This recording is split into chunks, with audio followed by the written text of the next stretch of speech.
তোমাকে না আমি কতবার বলেছি তুমি যখন বের হবা তখন একটু স্মার্টলি বের হবা, যেন অন্য সব মেয়েরা তোমাকে দেখে ক্রাশ খেয়ে যায়। আচ্ছা, অন্য মেয়ে যদি আমাকে দেখে ক্রাশ খায় তাতে তোমার লাভ কি?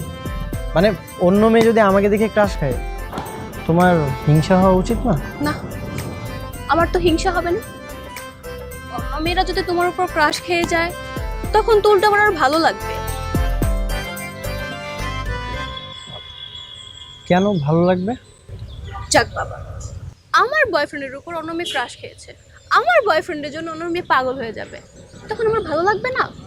তখন তো আমি নিজেকে বুঝ দিতে পারবো যে আমি আর যাই হোক ভুল কাউকে পছন্দ করিনি।